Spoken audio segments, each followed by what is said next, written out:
Première apparition en course de la dernière née des voitures du groupe B, la Citroën BX4 TC. Une 4 roues motrices à moteur en porte-à-faux à l'avant. Avec plusieurs années de retard, Citroën a choisi la même architecture qu'Audi. Il semble que ce ne soit pas le bon choix, car on sait désormais que l'Audi porte comme une tare tout son poids à l'avant. Il nous étonnerait donc que la BX réussisse là où Audi a précisément marqué le pas. À moins que la suspension hydropneumatique, qui constitue la principale originalité de la Citroën, se révèle être un argument de poids. Mais pour être franc, nous ne croyons pas aux vertus miracles de ce procédé. Nous croyons savoir d'autre part que les moteurs 400 chevaux ont eu une fâcheuse tendance à rendre l'âme avant la course. Et il se pourrait donc que les deux BX4 TC aient pris le départ avec des moteurs dégonflés.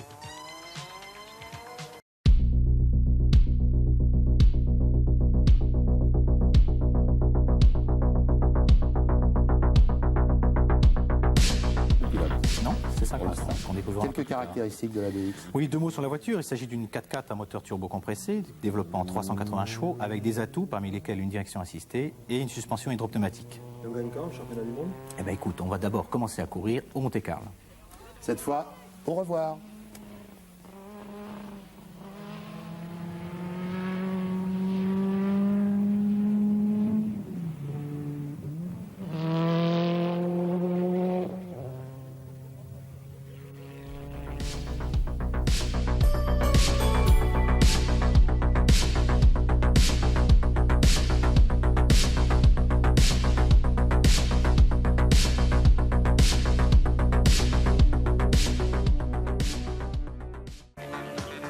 Pour Citroën, ce n'est guère mieux. Avec la nouvelle BX, on est toujours dans le flou. Quand on pourra exploiter vraiment toutes les possibilités de la tenue de route, ça sera formidable. Je crois savoir que vous avez eu des problèmes de frein hier. Est-ce qu'ils sont résolus? Mais non, ils ne peuvent pas être résolus parce que ce sont des freins, je veux dire, on a un système d'assistance et on sait ce qu'il doit faire, ce que nous devons faire pour améliorer tout ça, mais pour le moment, c'est une question de temps. Tout a été trop précipité et c'est ce qui nous empêche justement de faire des performances. Et pour le moment, on est parti sans illusion dans ce rallye à ce niveau-là, quoi. Mais nous le savons très bien. Enfin, le principal, c'est qu'on va pouvoir progresser. Andruet, effectivement, essuie les plâtres sur une voiture qui manque de mise au point.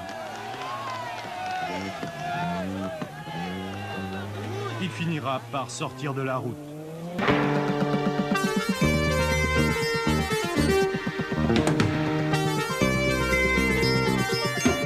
Was to see the World Rally Championship debut of another new Group B car, the Citroën BX4 TC, this one driven by Jean-Claude André, the Veyron BX4 TC of Philip Warnberg. Both of the Citroëns rather large in appearance and suffering from lack of pre-rally testing.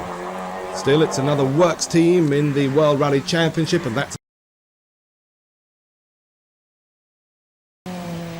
number 15. That is still Jean-Claude André with the brand new and relatively untried Citroën. And that's the last time we'll see Philip Warnberg, who will be one of the first leading retirements from the 1986 Monte Carlo Rally.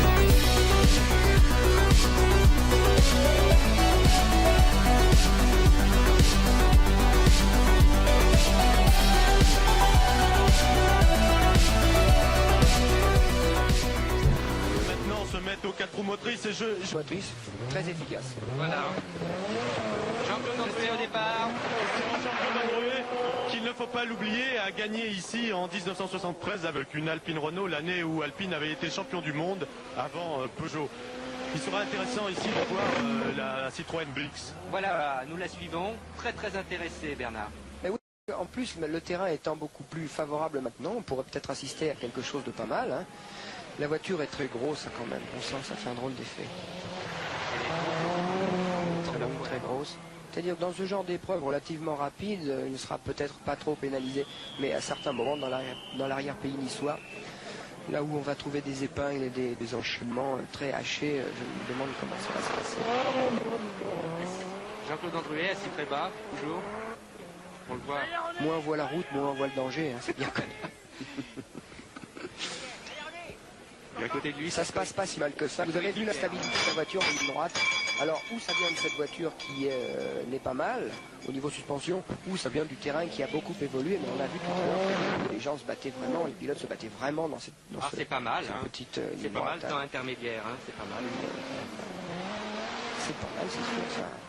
On voit que c'est quand même, c'est efficace, regardez. Il est bien venu chercher la corde. Bonne surprise, hein. Ah oui, c'est une bonne surprise, c'est pas mal de voir des voitures françaises qui marchent avec des équipages français au volant. Là, de toute façon, vous savez, rien n'est facile. Hein. Plus les voitures sont performantes et plus vraiment il faut beaucoup d'entraînement. Là, il s'est un peu loupé, il a été dans la neige molle. Il a bien corrigé le tir, il est venu chercher la corde assez rapidement. Vous savez, en fait, le pilotage, ce qu'il faut, c'est de transformer les... Je veux dire, Philippe Van Berg, ce n'est pas toujours très simple pour eux avec ces voitures qui font leur première apparition ici. Monter des pneus à gomme tendre comme Jean-Claude Andruet et qui n'était pas très optimiste sur la ligne de départ. Mais peut-être que la course lui donnera tort, on l'espère pour lui. Christian? Oui, Jean-Michel. Oui, avec Bernard, déjà une petite leçon d'après ce que je vois au classement. Biodium leader, Sabli deuxième à 69 centièmes, troisième Toivonen à 1,39, quatrième Salonen à 1,32. Ça veut dire bataille, le Monte-Carlo est bien lancé, bataille décisive déjà entre Lancia et Peugeot qui occupent les 5 premières places.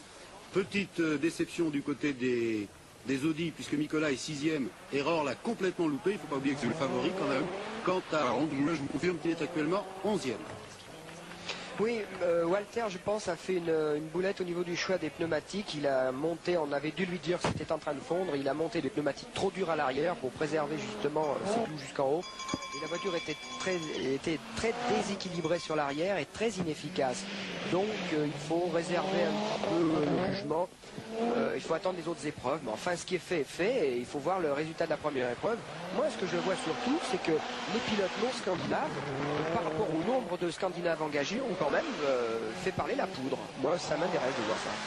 Philippe Van Berg, le vainqueur du défi de TF1 de l'année dernière, attaque beaucoup, vous l'avez vu tout à l'heure, superbe glissade.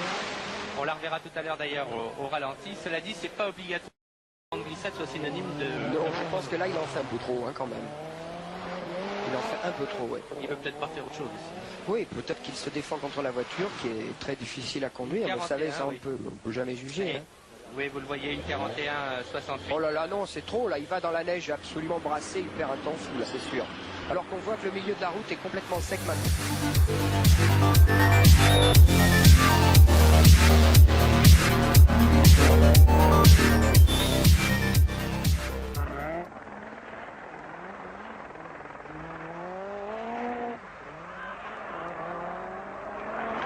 Förvånansvärt få av toppförarna har brutit. Erik Johansson fick motorfel. Bakom Pettersson har fransmannen Andruet bevakat sin sjätteplats i tävling.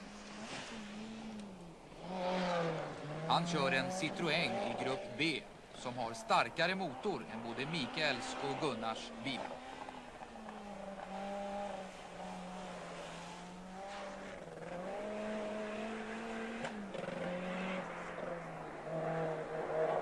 And Jean-Claude Andruet fought bravely in the heavy Citroën, lacking both experience of the event and practice. The top names going out, it's 6th place for the Citroën BX4 TC of Jean-Claude Andruet.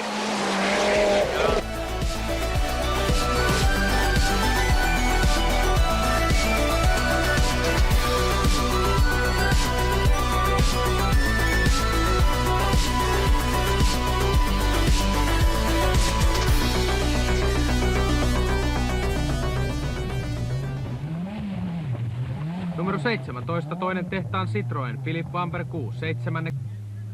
Kolmas Citroën oli tehtaan auto, mutta yksityisen ajama Maurice Chomat. Hänen matkansa päättyy kuitenkin tämän erikoiskokeen maaliin.